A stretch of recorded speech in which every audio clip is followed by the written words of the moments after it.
देश पढ़े लिखे शास्त्र और ऋषि मुनियों के पास था तो सोने की चिड़िया कहलाता था। आप सबको ज्योग्राफी में पता है कि उल्का पिंड गिरेगा तो लोग मर जाएंगे, और उल्का पिंड को गिरने से रोकता है बृहस्पति, और बृहस्पति एक चक्कर लगाता है 12 साल पे, और हमारे यहाँ महाकुंभ लगता है 12 साल पे। क्या ये छोटा मोटा धर्मशास्त्री बता सकता था? तो पहले हमारे यहाँ प्रकांड विद्वान होते थे। आजकल धार्मिक व्यक्ति अपने आप को समझेगा यूपीएससी वाला हो, खुश रहो।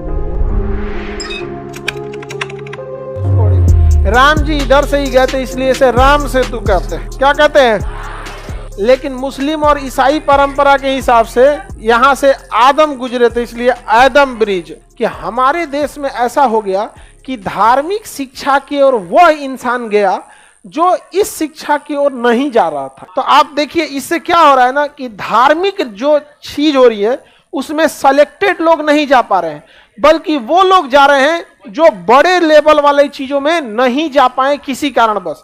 या तो इंटेलेक्चुअल उतना तेज नहीं थे पढ़ने में, या तो पैसे नहीं थे, या तो माहौल नहीं थे। और दिक्कत क्या होता है ना कि हमेशा से भारत में धार्मिक शिक्षा जो है ना, भले वो कमाने में उतना स्रोत नहीं है, लेकिन धार्मिक शिक्षा के पास ना सुपीरियरिटी है। धार्मिक व्यक्ति अपने आप को समझेगा यूपीएससी वाला हो, खुश रहो।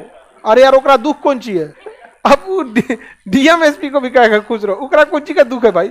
नहीं समझे यहाँ पे। तो धार्मिक शिक्षा जो है ना हम लोग के यहाँ ना बहुत ज्यादा, मतलब कहिए तो धार्मिक शिक्षा भी एक जो उसका भी अगर एक टेस्ट होता ना, जैसे यूपीएससी का कैसे एग्जाम होता है कि सारे ग्रेजुएट डीएम नहीं बन सकते, वैसे ही आप धार्मिक शिक्षा लीजिए। आप मुस्लिम है तो कुरान याद कीजिए, हाफिज बन जाइए, शास्त्र याद करके आप शंकराचार्य।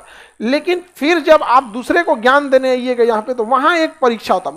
मुसलमान का ही लो, दूसरा को मत दो, हिंदू धरो अपने लो। इससे क्या होगा ना कि जैसे समाज में पढ़े लिखे तो बहुत हैं, लेकिन उस पढ़े लिखे का मत के एकदम से यूपीएससी बीपीएससी निकाला जाता है, डायरेक्ट नहीं निकाला जाता। उसी तरह अब उसमें भी एक मत के निकाले तो और बढ़िया देश जाएगा। वरना जब देश पढ़े लिखे शास्त्र और ऋषि मुनियों के पास था तो सोने की चिड़िया कहलाता था। कहीं ना कहीं वो ऋषि मुनि अनपढ़ नहीं थे, बहुत ज्यादा पढ़े लिखे थे। और बहुत ज्यादा पढ़े लिखे लोग और कम पढ़े लिखे लोग एक साथ अगर रहेंगे तो कम पढ़ा लिखा वाला ज्यादा बोलेगा और पढ़ा लिखा वाला चुप हो जाएगा। और ये प्रक्रिया अगर लंबे समय तक जाएगी तो पढ़े लिखे लोग दब जाएंगे, अधजल गगरी छलकत जाए वाला ज्यादा उड़ने लगेगा। यहाँ पे यही हो रहा है आजकल, यही हो रहा है यहाँ पे। वरना हमारे देश में ऋषि मुनि जब थे सब कब का, हमारे यहाँ देखिए आप सबको ज्योग्राफी में पता है कि उल्का पिंड गिरेगा तो लोग मर जाएंगे। ससुरा उल्के पिंड से डायनासोर मरा था सब, और उल्का पिंड को गिरने से रोकता है बृहस्पति, क्योंकि उसे वैक्यूम क्लीनर कहते हैं। और बृहस्पति एक चक्कर लगाता है 12 साल पे, और हमारे यहाँ महाकुंभ लगता है 12 साल पे। क्या ये छोटा मोटा धर्मशास्त्री बता सकता था? प्रकांड विद्वान बता सकता था? तो पहले हमारे यहाँ प्रकांड विद्वान होते थे, एक से एक ऋषि मुनि होते थे। आजकल चलिए तो रामेश्वरम, चलिए ध्यान से समझिए। रामेश्वरम जो है ना, यहाँ पे राम जी के वजह से इसका नाम क्या हो गया? रामेश्वरम।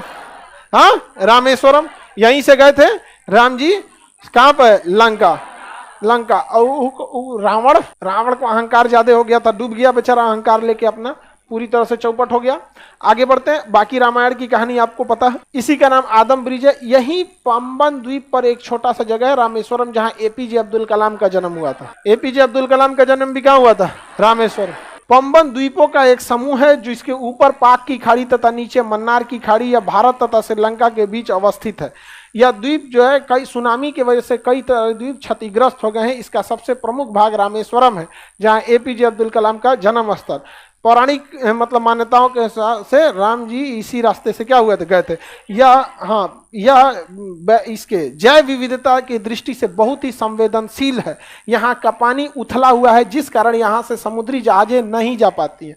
सरकार की योजना है कि यहाँ से इसे गहरा करके समुद्री जहाजों को ले जाने के लिए रास्ता बनाया जाए, किंतु यहाँ 2 अड़चन आ रही है। धार्मिक मान्यता के हिसाब से यह राम जी का सेतु था, अतः इस पर एक धार्मिक कारण है। दूसरा, एनजीटी नेशनल ग्रीन ट्रिब्यूनल का भी कहना है कि यहाँ पर डॉल्फिन, वेल तथा बहुत सारे जीव उथले पानी में रहने वालों का निवास स्थल है। अगर यहाँ से रास्ता बना देंगे तो उन लोगों का निवास स्थल भी क्या हो गया? बाधित हो जाएगा। अतः यह बहुत ही हॉट स्पॉट बना हुआ है, संवेदनशील जगह है।